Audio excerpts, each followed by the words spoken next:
ဒီနေ့ကားလုံးစိန်တို့တာဖာ2ယောက်နဲ့တူဘန်ကောက်မှာ BTS Skytrain တော့စီးကြမယ်နော် BTS Skytrain တွေကပုံမှန်နေ့စဉ်မနက်6 နာရီကနေပြီးတော့အဓိက main line 2 line ပြီးဆွဲတာပေါ့နော်စီလုံး line နဲ့ COVID line ဆိုပြီးတော့2 line ရှိပါတယ်ဒီနေ့တော့ကျွန်တော်တို့ကဝါမက်ကနေဘန်ကပီကိုသွားမှာဖြစ်ပါတယ်ကျွန်တော်တို့ကခုဟွာမက်ကနေသွားမယ်ဆိုတော့လူလာ3လူလာစီးရမှာပေါ့နော်ရထားလက်မှတ်ကဘယ်လောက်ပေးရလဲဆိုရင်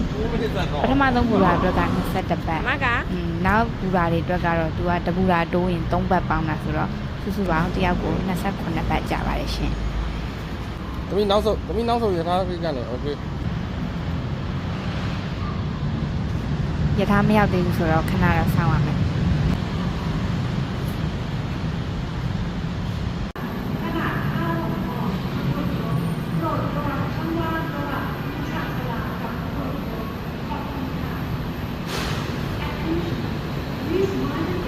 ကားလုံးစိန်ရဲ့ first experience ပေါ့နော်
ကားလုံးကိုဆုံးဖြတ်ကြည့်ရှုပေးတဲ့အတွက်ကျေးဇူးများကြီးတင်ပါတယ်ရှင် Bye bye